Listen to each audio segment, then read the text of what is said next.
the world in context.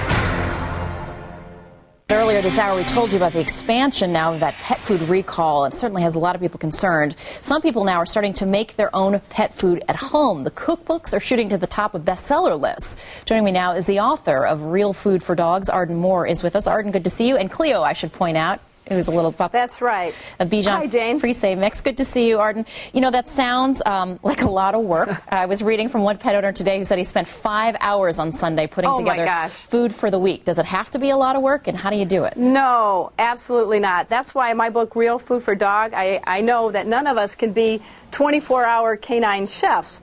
And the book actually has 50 recipes, all approved by veterinarian nutritionists.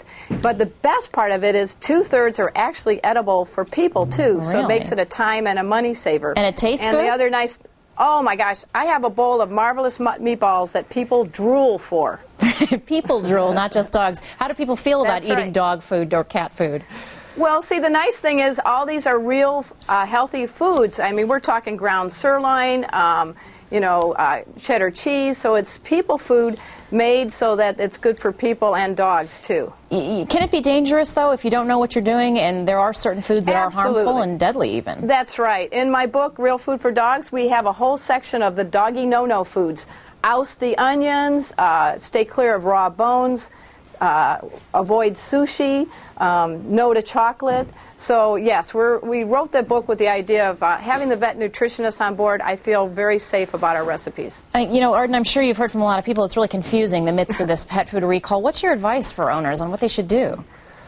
Well, I think the best advice is to work closely with their veterinarians and, if possible, a veterinary nutritionist on diets for their dogs and cats. I mean, there's a lot more questions now than answers, but the good news is, you can feed your dog healthy homemade meals during this transition, and just work closely with them because you want to take into account your dog's age or your cat's age, breed, activity level, and any health conditions. Some dogs or cats are sensitive to wheat, for example. Other cats have issues like with diabetes, so it's very important to work closely with your veterinarian. And Arden, real quickly, do you suggest that people make their own pet food altogether? Should they just not make any of that, use any of that commercial pet food at all? Well, it's hard to say. All I know is the recipes in my book I feel very confident are safe, and they can use them now or as a transition. I wrote that book 6 years ago as a way to sort of complement or supplement quality commercial dog food.